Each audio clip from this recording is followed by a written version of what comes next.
What's up, non-judgmentalers?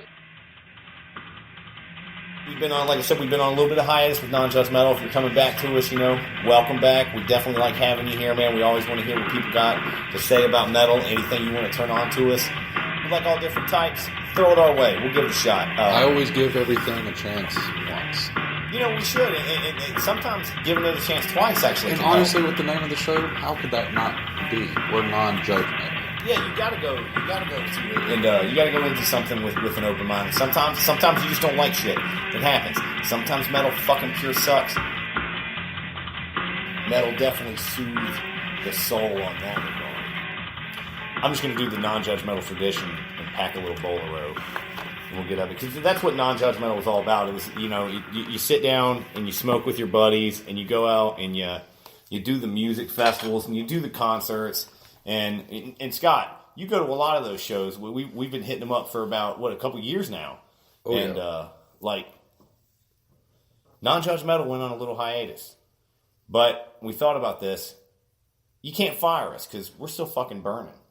And we're burning bright because we caught the Summer Slaughter Tour, and one of the first things I noticed as soon as we got in here was the crowd was not what I thought. And people were saying, and I read a lot of flack about this, that the lineup wasn't as varied, as it was in other years, or it was more heavy or more death metal-y, kind of a lot of loose terms thrown around. But I've looked at other Summer Slaughter tours before, and they've had gent and prog metal bands on it. Between the Buried Me's headlined it in 2012 with Cannibal Corpse. And as someone who last year come on our show and actually talked about, and it's been a year since we've been doing these non-judgmental. We had a little bit of a break, but we're back now. We're keeping the fire burning. And when you came on before, we talked about Summer Slaughter. And I'll admit, last year was a bit heavier. But by no means was this not a fucking metal show. We're talking Born of Osiris, man. Veil of Maya. Veil of Maya, dude. That shit was slammed fucking hard. The whole place was shaking. Surreption. Yeah, They were pretty tech deaf. I felt bad for those guys saying that they couldn't get a couple guys in because of visa issues. I really would have liked to hear what they sound like from their full sound. But Entheos, man, with that that heaviness, man. And that chick, she's tearing it up there. And, blows me away with her vocals, dude. Yeah, absolutely incredible. And all those bands up there headlined with Between the Buried and Me, playing songs off their new album, Automata 2, which we'll talk about here in a second. It recently came out. Same week we saw them. We saw the beginning of the Summer Slaughter Tour. It was the fourth or fifth date of this tour. So these guys are still fired up. There was a lot of energy, man. I'd never seen Born of Osiris, and you had seen them, I think you said 9 times? This was my 8th time. 8th time seeing them. So that's fucking incredible, and they were so tight. They always are, man. Every time I've seen them, it's never not been a fan-fucking-tastic time. They're heavy. Lee McKinney just fucking shreds. And they just know how to get a crowd going, man. They got a good thing going for us. And they also released the new track, Sound of... Echoes of Silence. That's it. Echoes of Silence, which has one of the nastiest riffs I have ever heard. Those guys are wicked creative, man. That Illuminate song sticks in my head so much, man. And a lot of the shit off Tomorrow We Die Alive, it's just good stuff.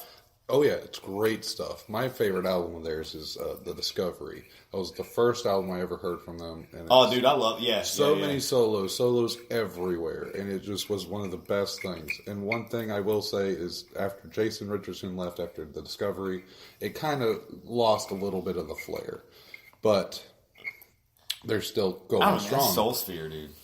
They're still going strong, but incredible. The Discovery had so many solos because they had both Lee McKinney and Jason Richardson writing them. And it was just, every song you had one really fucking nasty solo. Well, but I guess going back to it without getting too distracted, because it's fucking easily... We get derailed so easily. You can get derailed so easily talking about bands like Born of Osiris and Veil of Maya, and I know a lot of these newer metal bands, they change members and they do develop different sounds over time. Kind of talk about that in a little bit with some other bands, but in the same regard, back to the point, I don't think that somebody could look at this Summer Slaughter and say that's not That's not a fucking metal show. That's not a heavy But show. you wouldn't believe how many people I've heard say that it wasn't a metal show. Like, I go through the comment threads of Facebook and everything when they post shit about Summer Slaughter this year, and I've seen so many people like, well, where are all the metal bands at? Like, fuck you, you elitist asshole. Yeah, like, you elitist fucking cuck, dude. You're going to tell me that you're not going to watch Allegiant or Allegaon, is that what they say? Allegiant, I think it is. See, that's what I called them. I think that's what I heard them say. That's what Bubba told me. That's what I always heard they were. Yeah, I think in one of their videos they spoofed on it a little bit, man. They have some fun videos. You ought to check those out. I can't remember which ones are specific which right at this moment, but like just anything those guys put out, in my opinion, I'm biased, man. I think they're fucking incredible. If you like prog death, like, I mean, it's wicked heavy, man. That dude's screams are awesome. There's a few clean vocals thrown into some songs. Yeah. I don't know if you've caught any of those, man, but like, I think I talked about it in an earlier episode a while back, but Proponent of Sentience was like an incredible album. But they were on this tour as well. Absolutely incredible. Like those guys, the Agony Scene era. I mean, there were some good bands there. I mean, this was a cool time. It definitely was a metal show. Out of all the bands that were there that night, I felt like Era was a little more on the outside. A little bit with the maybe Terror Universal, because they had a new metal feel to them with the mask and very, that kind of. A lot of people are going to look and say Slipknot influence, but I don't think their sound Slipknot. I mean, that dude, the frontman's mask just looked like a blend of the Subliminal versus Corey Taylor versus a mix of that and the new one that he just came out with. Like, that mask just looked like it was straight ripped off. Obviously, the designs were inspired, ripped off, or in that vein. The rest of them had pretty unique masks. I mean, the drummer was wearing this, like, you know the wrestler Vader? That mask on that just only R.I.P. Leon White, man. He passed this year. Oh, damn. Yeah, stars to the sky, man. If that's your thing you believe in, but... Like, it fucking sucks. Like, I don't mean to derail it, but fucking Vader. Yeah, like, I can't believe it. Like, the dude was a fucking workhorse in a mammoth motherfucker all the way until his last day. So, wrestling fans here at Non-Judge Metal, excuse me. But yeah, like, you're right. The masks they had were I did agree there with that. The guitarist had probably one of the most unique I've seen. It looked more like a Predator mask, and he had these, like, wired dreadlocks that hung out of them. It was kind of cool. I can get it, but every band that comes out after pulling out the mask, it's just, I don't know, just seemed more like a poor man's Slipknot, Definitely. What I would think about them sound-wise is they kind of fit that new metal sound a little bit more. And it was really heavy. And it had some groove to it. It wasn't reminded bad. me a lot of Slipknot. Like, not even gonna lie. Like, some of the songs kind of had that rhythm and beat to it that just kind of made you just want to bang your It head. reminds me of Slipknot mixed with, like, Death Punch and, like, Five Finger was actually a decent band. Yeah. If you want to listen to, like, a good version of them, I would say just listen to Parkway Drive. Yeah. Like, if you could listen to, like, what that good groove metal, like, pop metal has, like, catchy choruses, sing-along, good groove, good beat. Very anthemic. Hits hard. Yeah. Parkway, the new couple Parkway albums are absolutely, the last couple are absolutely stunning, in my opinion. So if you're going to listen to Death Punch, I would lean toward that. So, like Terror Universal definitely had that feel to it. Like, but yeah, like them and Era kind of were mismatched with the rest of the bands. And I feel like that's where they kind of were putting the diversity as far as the bands go.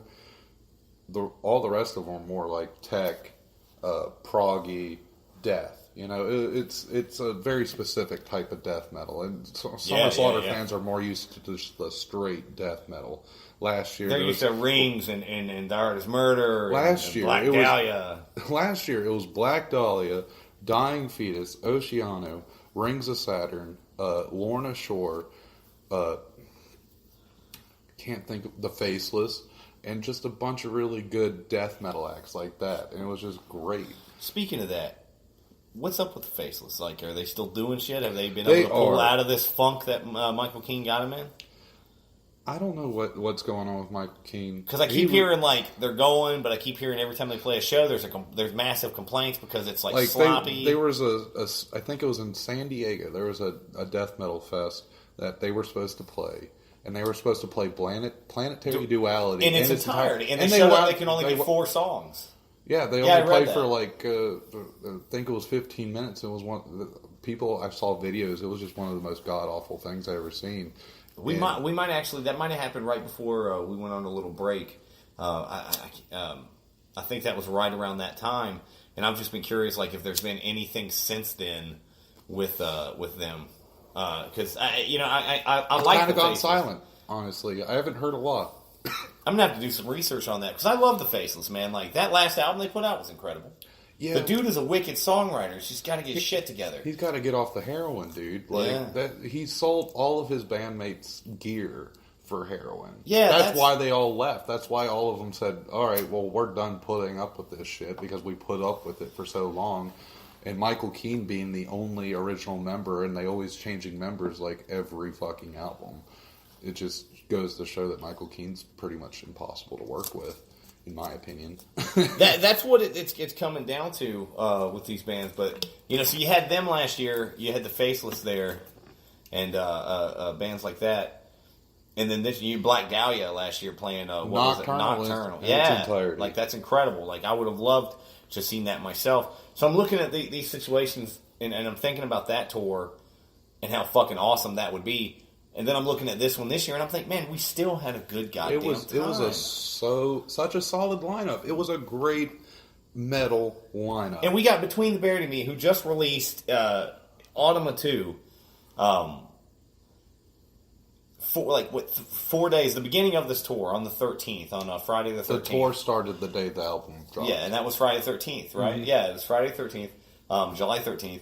Automa 2 came out. It was the second part of a two-part album. And you got a handful of songs on this thing, man. 4, I think? Yeah. 4? And I'd say that second one, to be fair, is just like a bridge. Like, second track on there. But every one of them is absolutely incredible. But I gotta say, it stands out to me. You guys know James McGruff, big fucking Between the Buried and Me fan. I'm gonna push you to him anytime. I got my picks that, some people in the past might not have agreed with. I know, some people might not like the prog metal and the fun metal and the gimmick stuff. Hey, that's cool. It gets a little weird for some people. And I get it, Hey, it does to me sometimes, too. People Maybe just I like want a weird. straightforward song, but with Between the Buried and Me, you're going to get a mix of every single genre pulled in there. Yeah, I mean, at the same time, Non-Judgmental's own Vitamin Nick, who... he badass motherfucker, does our sound engineering stuff. He knows good metal. He can hear good metal. He doesn't like the Necrogoblicon. He's not a big fan of some of these bands. He's not a fan of the Between the Buried and Me. Like that's not the stuff he digs into, and that's cool. I get it. But then I go to the show and people are telling me that that's not metal, and I'm like, man, I get it, but that Voice of Trespass, even though that does not start off a distinguished metal track, it doesn't have that intro hardcore riff, man. It starts out upbeat, happy, almost like it's very music. Jazzy, but it's also very heavy. Oh, it's ridiculous heavy, man. And it's got that jazzy big band sound and just awesome riffs to go with it. Nice little jazzy gut-wrenching screams that Tommy pulls out sometime are absolutely nuts, man. And being the third time that I've seen these guys, they never do not dress to impress. It's a show. And it's one of my favorite metal shows that I've ever seen. Top of the fucking list, easily. BT Bam. Anytime I've seen them.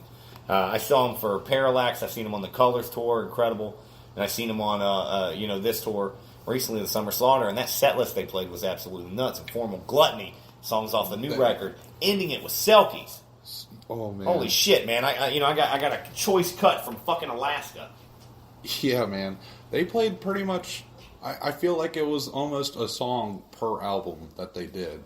They did a couple off of Automata 1. They did one off of Automata 2, which was Voice of Trespass, that really jazzy track, which was amazing live. Oh, man. Yeah. Yes. Extremophile Elite from Parallax 2, which was one of the most incredible experiences I ever got. Parallax 2 is my favorite BT. And they played album. Condemned to the Gallows off the first Automata. Yes. Which, if you're going to listen to Automata 2, they played highly Condemned to the recommend. Gallows and Blot. Yes. Which, the whole set was amazing. Start to end, it was just amazing. Yeah, but that's the shit that, that pulls me into it. And I was just, that's kind of what got me fired up, man. I went to the show, and, we've been on, like I said, we've been on a little bit of hiatus with non-judgmental. If you're coming back to us, welcome back. We definitely like having you here, man. We always want to hear what people got to say about metal. Anything you want to turn on to us. We like all different types. Throw it our way. We'll give it a shot. I always give everything a chance once. We should, and sometimes giving it a chance twice actually. And can honestly, help. with the name of the show, how could that not be? We're non-judgmental. Yeah, you gotta go to it, and you gotta go into something with an open mind. And sometimes you just don't like shit. It happens. Sometimes metal fucking pure sucks. I don't like that King 810, but what happened? There was news with them today. They lost a couple members. Yeah, they all left, but the vocalist came out and said that they were just trimming off the fat. Trimming off the fat. Yeah. The whole band. Well, there's two of them left, I think. There's two of them left. Yeah. But they'll continue with new members. He already said that they'll find new people. Mm-hmm. But I'm curious about this with all these new bands because, the Summer Slaughter's over, so we got to look forward to the next big show, the next thing coming. And in our little area, we actually have a brand new festival. Started last year. We talked about it a little then because it was kind of neat for our area, unique. It was the Blue Ridge Rock Festival. It was one day, and it had some cool bands there. A couple decent metal acts from, Blast from the Past, the old Nino and stuff like that. Head PE, just cool little niche of the bills. Oh my God! This year they stepped the fuck up 3 days. Lamb of God headlining. John Davis of Korn. Whitechapel playing. Unearth. Upon a Burning Body. And Devil Driver. Fucking awesome. Yeah, and Devil Driver's on there, who I'm definitely going to talk about here a little bit after this. But my whole point was getting into it. These bands changing members so much. You were talking about a little earlier. We're going to catch After the Burial. Yeah. They just announced a new tour. They're going to be right down the road in October. I'm going to hit it up with the gal. And I'm going to have a good time. I know I am. They're playing Rare Form in its entirety. Yeah. And they're touring with the Acacia Strain. The Acacia Strain and one more band that has yet to be announced. Ooh. That could be a nice surprise. It could be. That'd be... Oh, man. Now I'm all fucking jittery. Who am I getting? They said special guests to be announced. Who am I getting? But Casey String's playing Continent. Continent in its entirety, which is by far my favorite album. That was the first album I ever heard of theirs, and just one of the angriest fucking metal bands you will ever hear. Was it Wormwood? That was the one that opened with Beast, right? Yeah, that was the first one I heard, and I fucking was like, wow. The first song I ever heard from the Acacia Strain was actually Skynet off of Continent. Dude, I fucking love that Holy Walls of the Vatican. Like, if you want a heavy song that just punches you in the goddamn teeth, that song fucking rips. Anything the Acacia Strain gives you, that's something that's so heavy it just feels like you're getting your face punched in the whole time. Yeah, every time. It's a knuckle fucking the cocksucker for sure. Some of the most angriest music you will ever listen to. But so After the Burial's coming, and we're definitely going to go catch that. And I like After the Burial. More specifically, I actually like their last two albums a lot. Like, I really like Dig Deep, and I like the one before. I'm drawing a blank on the name, but Wolf Amongst Ravens had that, all that. I liked Rare Form. It definitely wasn't my favorite, but you know a little bit about them and their history with this, and you saw them live, and you were kind of talking about it with me earlier. They've changed members due to necessity, 3 years ago, Justin Lowe passed away. Yeah. So they haven't really found a new guitarist, and I don't think they ever intend on planning to change up the guitarist or add a new guitarist. They're just going to stick with the guy that's still there.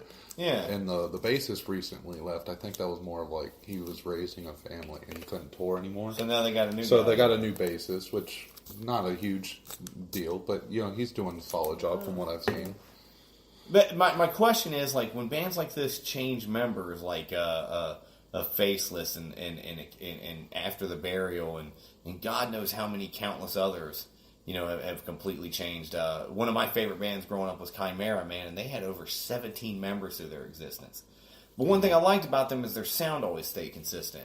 And what I'm curious is like, what's your take on it? Like, are these bands better off generally when they change like this? Do you think that, like, specifically, we'll just ask in this instance, just hypothetically, After the Burial, is their sound better this way? Like, or do you think that if tragedy never struck, like what they have now would be absolutely like completely different, but no less better? I'm not knocking the quality, but like, I don't know. Like, you got all these bands changing members, and sometimes I think that maybe it might be worth starting something else and marketing your own, like the uniqueness that you create from it.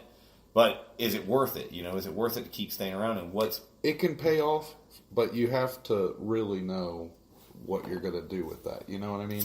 Like, especially with After the Burial, when Dig Deep came out, I don't think a lot of people actually know this, but a lot of the guitar tracks were actually Justin Lowe's like demos that he had recorded, and it was on his computer, and they decided to include it.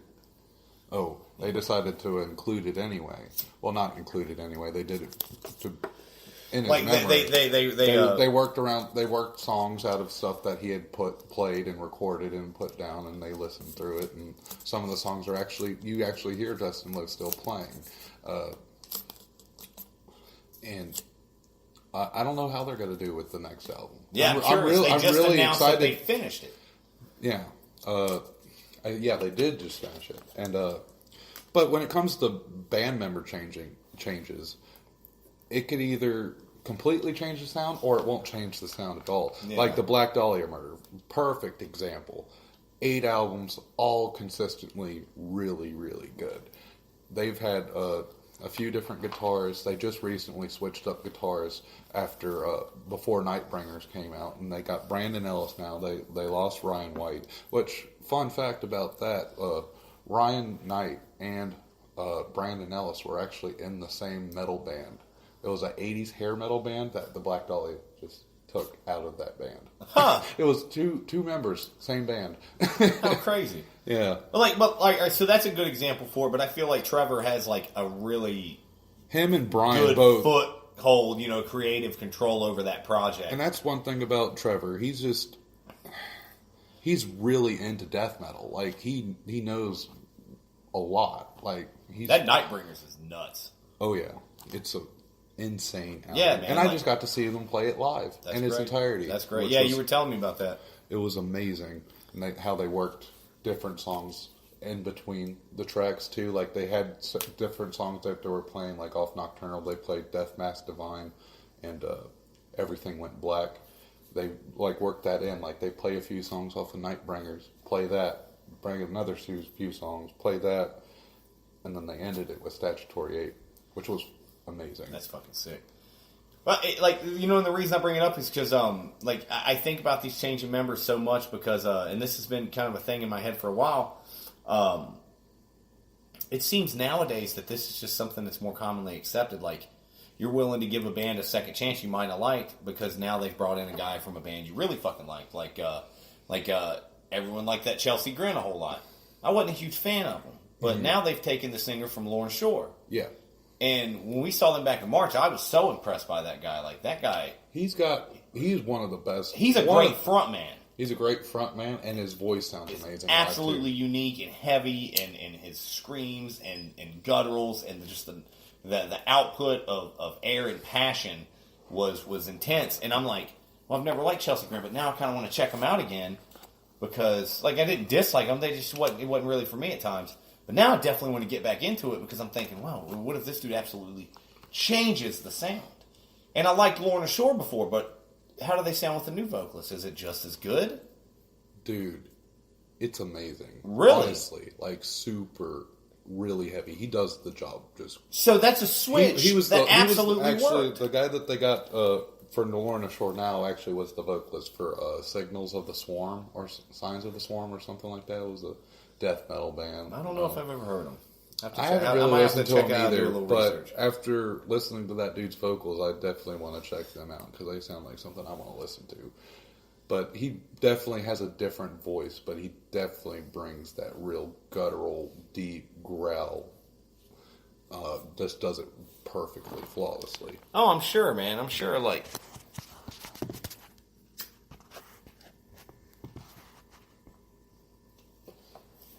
I'm absolutely sure about that. I remember liking them before, And I feel like this is one of those instances, kind of why I brought it up. I'm like, well, look at that. That's a good switch. Like, usually, you know, when bands change members, there's a concern, but in this instance, it like immediately especially when worked it's out. a vocalist. Yeah, and it was vocalist. You know, that's a very like you think about like That's the thing you hear like the most. Like if you can change a guitar player, they could still play the same. And sometimes there's a distinct sound. It's like kind of like with like you know.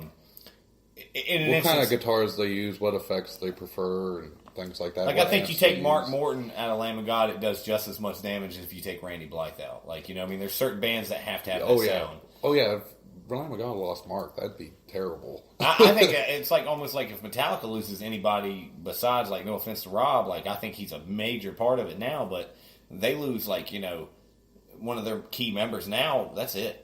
Like there's no switching members at this point. Like it's like the reason that people keep bitching about a Pantera union, especially now. The things come back up even more with Vinnie Paul passing. Rest in peace to him. Something we missed when we were on our non-judgmental hiatus, but believe it, we were definitely feeling the burn from that one. That was heartbreaking. But you know, with that too, you're getting things, and I'm hearing people saying they're like, well, what would you do? And I say, well, you of course, you know, they could do a tribute show. You put Phil and Rex and.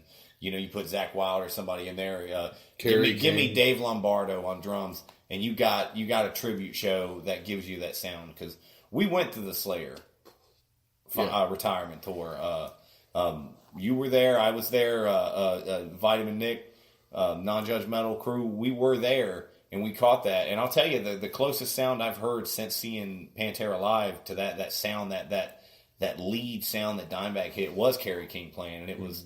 It was very special. So, I mean, I don't think it'd be done, but it's one of those things where, like, yeah, you can't change members in certain instances and it actually make it a positive scenario. I think you could do a Pantera tribute show, but you couldn't put out a new album. You couldn't write new music. It would not be the same. Yeah, definitely don't write new music. Just like you pull Randy Blythe or like I said, Mark Like do a tour or just a one-off show just to pay respects and respect the legacy that is Pantera. One of the greatest metal bands that ever lived. I can absolutely fucking see it, but... You know, like, when you talk about, like, bands, you know, being able to change that dynamic in them, there's just certain ones that you can't remove. Like, we talked about Chimera, they changed 17 members, but they kept Mark Hunter, kind of like, Trevor stayed with Black Dahlia the whole time, and he held that foot in the ground and kept that sound to it. And I think if he would have ever not been there wouldn't have been so many consistently solid albums by that group. I think it's a mix of Trevor and Brian. Brian being the guitarist, you know, he probably deals a lot with the writing of the music, and he's probably keeping shit, you know, locked down. And there's, Bela Maya is a good example of a band that will switch a member and completely change their sound and still sound really solid. Yeah, I thought they were cool before and they were heavy, but I really like these last two. I really like these last two, Matriarch and the newest one. False Idols. False Idols, yeah, that's right.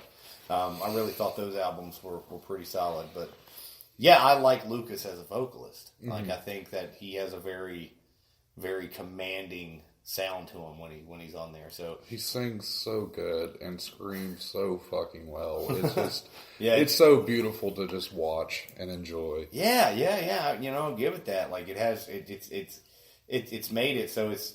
That's a thing to me that's like almost always kind of bugged me about it, because someone would be like, oh, this guy switched to this group. One of the things that made me think about it today when we were kind of getting fired up about sitting down and getting to do a non-judgmental was Des from Devil Driver, the vocalist for Devil Driver, former vocalist for Cold Chamber, recently said, and I don't know if you grew up listening to Cold Chamber at all. No. See, I did. They were a big band in the generation. Their first album came out in 97, I believe. Mm-hmm. It had the Loco and Big Truck and a lot of these songs that they were known for. You know, Sway, Roof is on Fire, all that shit. They had a lot of cool shit to them, and I really liked that album when it came out. It was unique. It was neat for the time, and they continued on, and then they dropped off, like I think in 2003, and then they reunited in 2015 and did some touring and released an album to critical acclaim. And then Des immediately left and went back to Devil Driver, who he's released a lot of consistent records with. Now, none of those records have reached gold status like the Cold Chamber albums is. But they did an interview and he said, you see like Rob Zombie and, you know, certain guys go out there, like Rob Zombie, when he left White Zombie, he was immediately playing White Zombie songs. Mm-hmm. Still building off the you know, the band that made him and got him where he was. He was like, I never did this with Cold Chamber songs. He said, because, you know, he was like, I knew that the minute Devil Driver started playing them for fans, Cold Chamber would never come back. And he said, that's what it is now. That's not happening. We're going to play, he's like, we got 6 Cold Chamber songs in the pipeline we're working on, putting mega production values into them. And people are hearing them and saying, these are the way these songs should sound. And he pretty much trashed other members of Cold Chamber and said, look, when you're dealing with people with mental issues, you know, especially partners in a creative output, you know, things don't work out the way you want them to. And I think that's why he said, fuck it. And now he's ready just to do it his way and own it. And I'm like, well, that's a situation where it's like, you know, there's a band with another member switch, a singer going to another band, and now they're capitalizing on that popularity. But is he really taking from Cold Chamber? Like, what if the other people in it aren't all together, and he wants to take that music and pass it off to a new generation and keep that popularity while outputting the music he is? Because obviously, Devil Driver, and I've never been the biggest fan, and I love groove metal.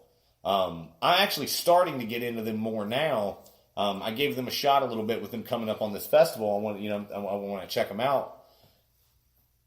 But I'll say, I think that it's okay in this instance for a band to switch members and to take the popularity of the other band with it. Because, like, I don't think, like, in this, we were talking about earlier, that good switch between Lorna Shore and Chelsea Grin now, you're not going to see Chelsea Grin playing Lorna Shore songs, or not. Vice versa. But now you're going to see them to. Right, but now you're going to see Devil Driver playing Cold Chamber songs to capitalize on the popularity. Just like if I went and saw Rob Zombie on this new tour with Manson. But he's playing a bunch of the White Zombie songs. Yeah. He's still playing White Zombie songs. Yeah, he's still playing White Zombie songs. It kind of pisses me off too, because like a year ago he said he needed to stop that and fans needed to quit begging for it because they needed to get over that nostalgia of the past. He keeps giving it to them though, because it's what put him there, and it's a fucking cash cow. And it's what people come to see. Honestly, like they want to see Rob Zombie. They want White Zombie. They want White Zombie. I want a White Zombie tour. Like if you could tell me right now, if Rob Zombie was like, all right, I can make this 3 from Hell and finish this movie for you, or I can give you a White Zombie tour. Fuck that fucking movie. I don't give a shit what anybody says. I know everybody be pissed at me for saying that, but fuck you. I don't give a shit about a Devil's Rejects fucking sequel if I can have a White Zombie tour right now. I would travel across this fucking country to see White Zombie live again. That's how important that shit is to me. And I think that a lot of people would be on my side on that. Maybe it's a controversial statement. Who knows? But seriously, and I have no problem with Rob Zombie's movies. I actually dig some of his directorial stuff. I liked it. I like that Lords of Salem. I've dug the shit he's done. The first Halloween remake he did, honestly, was probably one of my favorites. It's pretty solid. It's not gonna top John I still like that Halloween, fucking that original cut I saw where they don't kill Danny Trejo though. Like, spoiler, fuck you if you haven't seen it. It's been out for 10 years. Yeah, if you haven't watched it, you can lick a butt, fucking lick a butt, but yeah, and that the version where he doesn't kill Danny Trejo, I felt like them adding that in there just for shock value and the theatrical. I think it was more. It was more to add a body count. Honestly. Yeah, I feel like it was just another body to add on top of that, which was I think 17 total people got killed in that version. Oh, yeah. While the original John Carpenter's only 3. Yeah, 3 or 4. Yeah, it was 4. Boyfriend, girl. No, it's 3, and a dog, which. I'm never happy with that. I never like to watch that scene. Are we counting the one at the beginning when he's still a child? Well, I guess if you want to count that one, you can count his sister. 5. Yeah, it'd be 5. 4. Yeah, it'd be 4 then. Yeah. 4 people. Old horror was fucking nuanced and it didn't rely solely on shock care. And if you knew you were going into a movie that was absolutely over the top and grotesque, you said you like Texas Rob Chainsaw, Zombies, right? Yeah, I've seen Texas Chainsaw. The original? You've seen the original? Yeah. Have you seen the original Texas Chainsaw 2? No. It is a spoof, goddamn goofy-ass movie. I've heard that. It's amazing, dude. Dennis Hopper in that motherfucker, man. Dennis Hopper's like the sheriff hunting down the fucking Sawyer family. They had the Texas Chainsaw New Generation, or the Next Generation, with Matthew McConaughey and Renee Zellweger. Oh, yeah, that's an awful film. That was a god. And to think that both Matthew McConaughey and Renee Zellweger went on to be Oscar-winning fucking actors. It's And crazy. McConaughey's character could have been decent. He had that fucking metal leg running around. He was stomping on people. Like, it could have been decent, but they just ruined that. Oh, yeah, he had the shotgun, and Renee Zellweger. Well, no, Renee Zellweger had the shotgun, and he, like, put the thing in his mouth, like, blow my head off. And it's, like, one of the stupidest things I've ever seen in horror. Yeah, it's not good. It's not a good movie. It's not a good movie at all. Spoiler alert. Yeah, but like the second one with Dennis Hopper, man, and that has Bill Moseley in it. That was one of his first starring films. Like, did you know that? No. He plays Chop Top. He plays the fucking brother, man. Like yeah. Oh, You might have to download that motherfucker and give it a watch. Have a non-judgmental commentary hour. Yeah. It's fucking great. No, yeah, dude. But older horror was more nuanced, and it had I don't know. I feel like, especially those Carpenter movies, tactfully made. Like, people act like they look at this new shit and it's all shock value and jump scares. But see, what John Carpenter did with the original Halloween was really build tension. Like, most horror movies back then, like, you walked out into the woods. Like, you went to the danger. But no, this movie was the danger came to you. Yeah. And it was just intense. That's a good way to look at it. You ever saw The People Under the Stairs? No. That is a great horror film by him. I have it, man. I might send that home. The Thing was another great horror Me and her movie. watched it the other day. Me and the girlfriend watched it just the other day. I just want to know. Like, I heard the other day that John Carpenter still, like, knows who the Thing was, and you just left with nothing, but he won't tell him. I feel like Kurt Russell handed that. I feel like McCready. I feel like it was gas. It was gas. That's why he knew, and they were both going to die. He was like, I'm going to die at least knowing. Yeah. Which was a good ending. At least, it's a nice ending because you're like, what the fuck happened? Like, who was the Thing? You don't get to know. Yeah. That's what made it, I think, that ending great. I loved it. I absolutely fucking loved The Thing. Yeah, it's one of my favorite. Yeah, me and the girlfriend watched it the other day, so. Yeah, apparently, so metal is no longer my mistress. It is just my second part of my life. But I feel like that was a big deal. But yeah, back to it anyway. Fuck yeah, man! Like, goddamn, I would trade every Rob Zombie movie there is, save The Devil's Rejects, because Bill Moseley killed it in that film. But House of a Thousand Corpses, this fucking other one, that little anime shit he did. Fucking throw them all away. Give me White Zombie Tour. Give me White Zombie. Throw away Tour. Halloween 2, the remake. Yeah, that movie was just on it. I don't care. That movie was just too out there for me. I don't know. I never watched it. I don't know. I watched the. You definitely should watch it. Like, maybe I should. Maybe I I'll have it be on Blu-ray. I'll let you use it. I'll try to be a little non-judge movie. You got to watch it. It's really out there. Like, most of the time, Michael doesn't even wear his mask. Like, what? Like, I know. Fucking right. Like, the most iconic thing about those movies, and he, like, wears it for, like, the last 15 Like, I can understand the first two Friday 13th being, like, the mom and then him not wearing the mask, but once he took that role in the third one, they just ran with that shit. Yeah. He'd have pulled that shit off at the fifth movie and just walked around like a fucking mongoloid fucking rotted retard the whole time. Nobody would have wanted to watch Friday 13th. They'd have been like, that's just another monster movie. Yeah. And not even one with substance, he's not a creature from the lagoon or some shit. This is just some fucking, like, weird-looking guy with, like, it just would be like a zombie redneck looking like chasing people. I mean, honestly, like, if he didn't have his mask on, that's what he'd be. He'd be like a zombie redneck running around. No. So, like, that mask and that, like, that blank expression, and, as he tore up on you and, like, all menacing was, like, one of the parts of the terror of it. So, getting way off track. You can't help it, though. I mean, dude, it's fucking movies. And we just passed Friday the 13th. I mean, like, we're a week out from that, so it's not like it's completely off subject. Oh, god damn! I mean, how can you not, man? I can't believe you never seen People on the Stairs. That's Wes Craven, man. It's fucking good, dude. Yeah, Wes Craven always delivers with good fucking horror. Yeah. Oh yeah. Scream, the original Scream. The first Scream was solid. It was so self-aware. Throwing Jerry O'Connell in the second one was a failed maneuver, and I'll never forget. The second one was the worst one. It was terrible. I just watched Scream 4 the other day. First time I ever watched it. Never seen it. Pretty decent. I mean, really? It's not terrible. I wouldn't say it's terrible. I stopped watching the Saws after 5. Good. Somebody told me they were good if you keep going, though. I was like, I don't know. The most recent one, Jigsaw, that came out, which had a lot of high-end production value to it, which kind of gave it a new flair to it. Yeah, it definitely happened.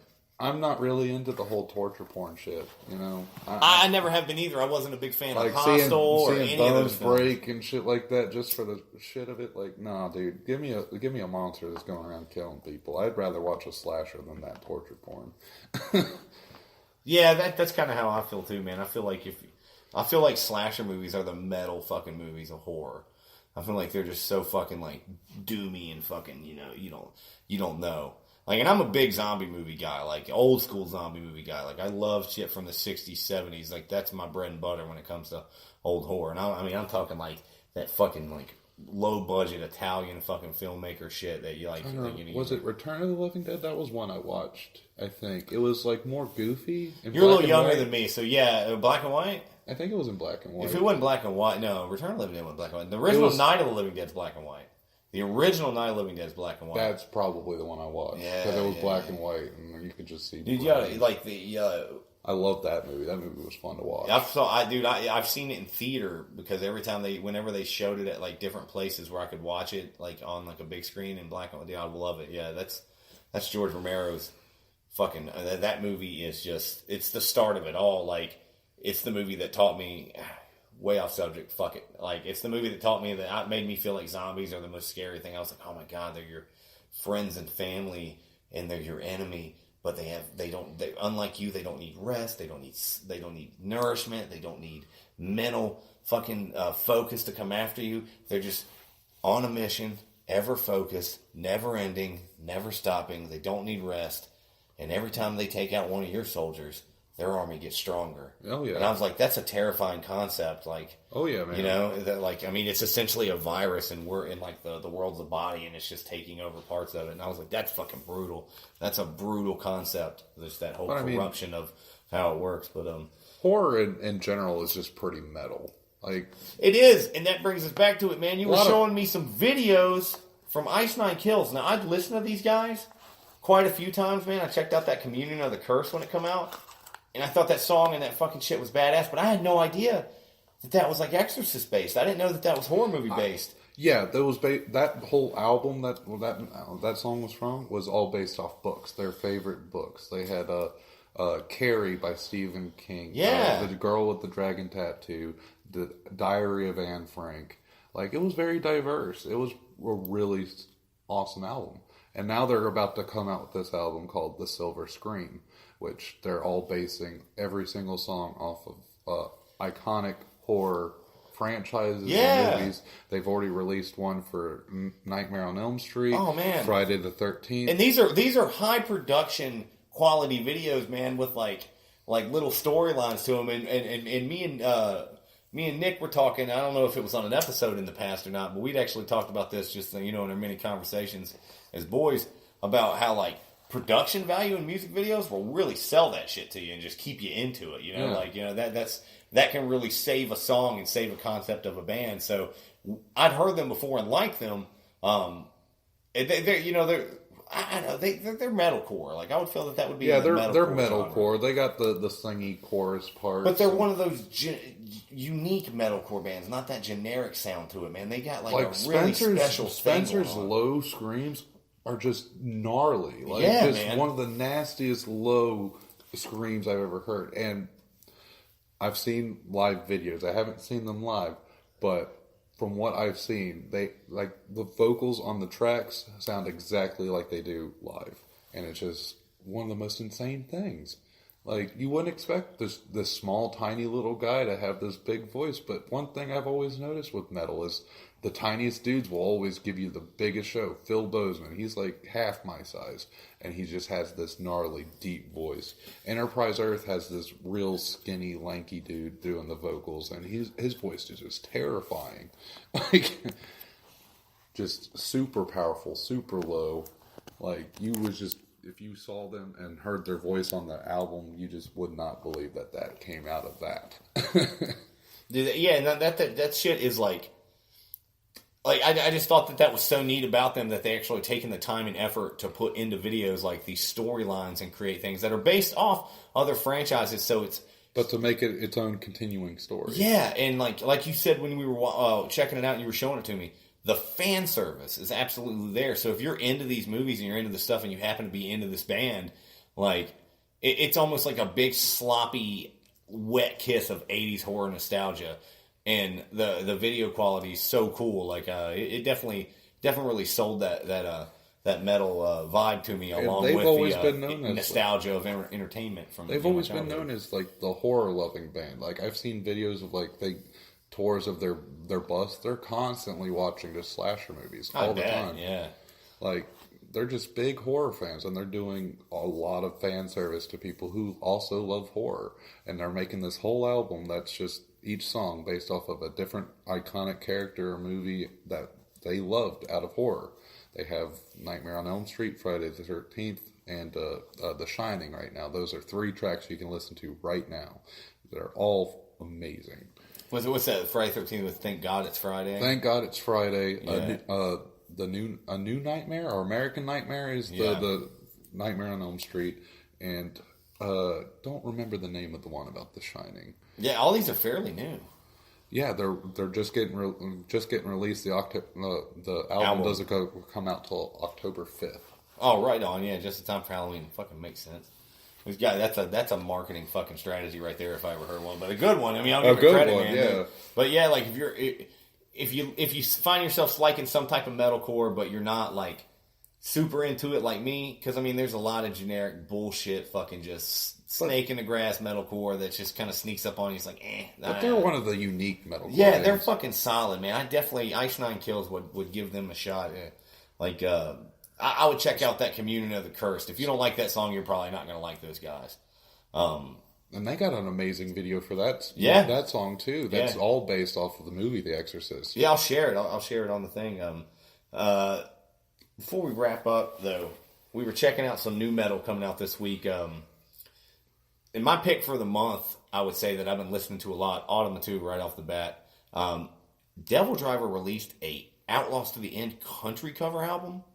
I can't even go into the details of it. It's got like Randy Blythe, man, and a dude from Brock from 36 Crazy Fest. It's got Hank Williams III on the album itself doing Hank Williams III covers. He's covering Johnny Cash. I mean, they're doing so much stuff. Most of the time when you hear a cover album, like these bands try to like just do a heavy version of that song. Mm-hmm. But I feel like Devil Driver has done absolute like death metal renditions and almost wrote their own groove into it, and it's decidedly different. Like, and when you hear it, you'll know exactly what I'm talking about. So if you like cover stuff, you want to have a good time for an hour, man.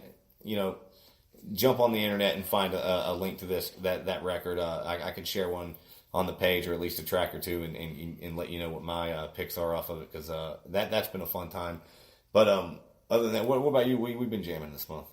This month, I've been jamming a lot of Ice Nine Kills because super into the slasher movies, and those 3 new songs that they put out, just awesome. Yeah, Automata 2. 11 out of 10. That is an awesome album. That's a good record, yeah, absolutely. So, and we checked out one thing, just kind of a surprise hit. We were talking about Between the Buried and Me and doing some fishing around online, and we found a band, Machines of Man. And they have a new song, I Am Colossus, and you can find this on YouTube is where we found it. I will share it to the page because I want people to hear this. If you like bands like Between the Buried and Me with that like prog metal groove, with that melody and that coolness to it that just pops into that beat down heaviness that kind of gets your blood pumping, man. These guys got it. This song absolutely fucking impressed me with the amount of talent these guys were throwing out there. The bass lines, the guitar work, the drums, the vocals, all of it just fits so perfectly. Very BT Bam influenced right off the bat, but I would say that's kind of my pick for the last 2 weeks. That's something that I've heard and kind of just been sinking in with me a little bit. But other than that, yeah, I would definitely say I've been listening to a lot of that Automa and that one too. Plus, I've been listening to a lot of Chimera again lately in Parkway. Like, I go back to those guys constantly. Like, sometimes I just need to jump out some fucking Chimera to play like that song like Worthless or something and just get fucking angry. Metal definitely soothes the soul on that regard. I've been also listening to a lot of Nocturnal. Yeah. Black Dahlia Murder. That album was just amazing. Start to finish, it was a great album. I am so lucky to have experienced the whole thing in its entirety live, dude. Like, we needed something to hold us off this month till Autumn, so, picking those classics really helped out with that, but it was definitely cool, man, to sit down and jump back into a non-judgmental. We definitely will see you again the next time. There's some good shows coming up and definitely some fucking great albums coming out. Any picks, we'll definitely throw them up on the page for you, but you got anything you want to add? Stay fucking metal. That's it. Just fucking throw your horns up and we'll see you next time. That's right. Non-judgmental 40. We're non-judgmental. Yeah, you gotta go to it, and you gotta go into something with an open mind. Sometimes you just don't like shit. It happens. Sometimes metal fucking pure sucks.